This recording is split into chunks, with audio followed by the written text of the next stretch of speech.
Welcome back to our weekly walkthrough where we bring the above, below, and talk about the transits you should know. Okay, so we made it. If you're watching this, you made it through the eclipse. Yeah, it was a lot. But let's jump ahead to what's next as we are slowly moving out of the dragon's tail and out of that eclipse window. So we have the week of September 22nd through the 28th, and we start off with our theme of the week is the Eight of Wands, and our friend Hermes comes bearing a message. This is a faster paced week. Things are starting to move. We're starting to get clarity on some of the stuff that happened during the eclipse window. A lot of people are taking actions based on things that happened in the eclipse window, possibly before they should. So just keep an eye on your messages.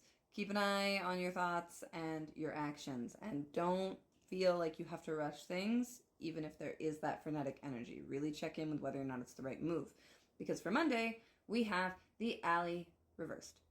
And this is like we're trying to come out of that liminal space, but the street lights are super bright, and we're not entirely sure where we are yet.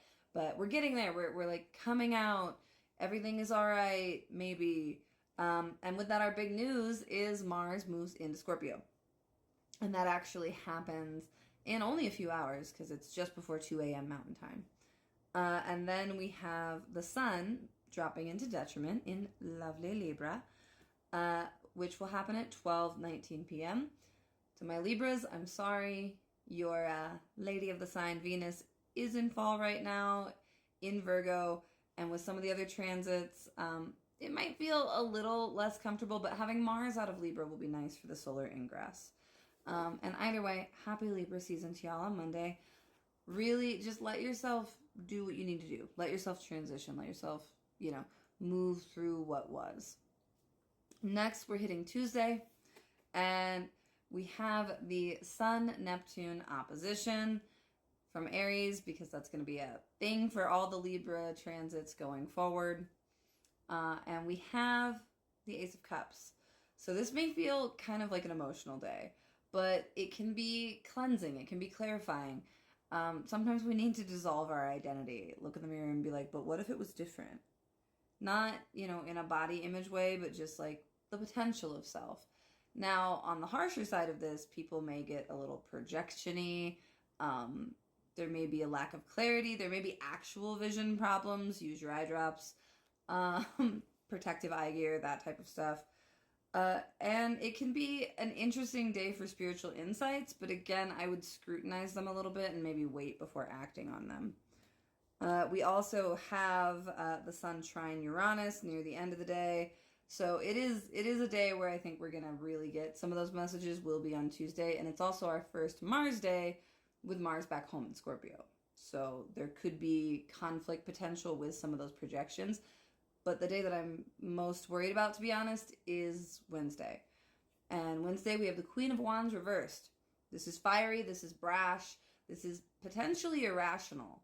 And like this particular version coming out too, that's all black and white, I'm not feeling great about with the transits, because we have the Sun trine Pluto, but then the Moon drops into fall in Scorpio, where it struggles to let go of things, where trauma, dark stuff, intensity really starts to build up, where care is difficult, especially because Lilith is still in Scorpio right now, making the Moon much further away.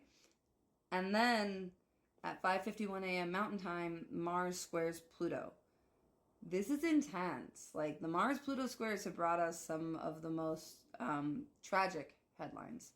So I really want you to not pick fights today, especially because then the Moon is going to square Pluto, and then we have a Moon-Mars conjunction. So this could be things happening to groups of people. The Moon in mundane astrology is often associated with like the general public. So just be careful on Wednesday. Don't pick fights, like whether online or in person, especially if somebody seems off. Like, it's not worth it. Like, don't push that stuff. And then we will, in the afternoon, have the Moon and Venus kind of having a concord, but with both of them being in fall, I don't know that I like how that looks for, things like the rights of women and femmes. particularly with some stuff going on locally. But the more harmonious side is you could look at like where your needs not being met relationally and physically and stuff, and really check in with that and move forward, like talking to people that you need to, journaling, or meeting those needs yourself. Thursday, we're kind of carrying the vibe forward. The moon will trine the North Node and Jupiter, and so that feels kind of like a continuation of the eclipse stuff that happened. And with the Knight of Coins coming out, we have our Dragon Slayer, which feels very pushing back on some of that eclipse stuff. That's like, okay, no, we're not going to do this anymore. How dare you? So if you don't have the energy for that stuff this week, duck and cover, because I feel like it's going to be a little bit unavoidable. And then on Friday, we have the moon trine Saturn before moving into Sagittarius, where we get a dialogue with Neptune, opposition to Uranus, and then Pluto. And so all this outer check-in. Friday's like, oh, what is happening? And we have the World card. And we have a tree with no foliage. I always view this as one of those like petrified trees that's slowly out there that only raptors perch on for hunting. And so when we see the World card like this, it's like something that is well and truly over that really needs to end, and getting good clarity on that on Friday. And again, this week feels a lot more collective, broad spectrum. Transits are always going to impact us personally, but just recognize we're kind of in the flow of something bigger right now. And with that, we move to Saturday, where we just have the moon having a quick chat with the sun at 12:34 a.m. Mountain Time before squaring Venus. And so Saturday is, again, a little bit of the liminality. On Saturn's day, you know, Saturn structure, all of those things in Pisces are going to get a little bit louder again, especially because Saturn's doing pretty well with Jupiter's rulership. But we have a variation of the Strength card and the Fountain reversed. And so this feels like Saturday is a choice between, particularly because this is like a rather hedonistic one, and it's a choice between like the primal instincts and just letting them carry us and enjoying things, or recognizing that like where we came to restore is not actually replenishing us anymore, and what we need to do about that, how we need to tend those waters of life. And also just kind of literally because Saturn in Pisces has been causing this a lot since the regress into the sign.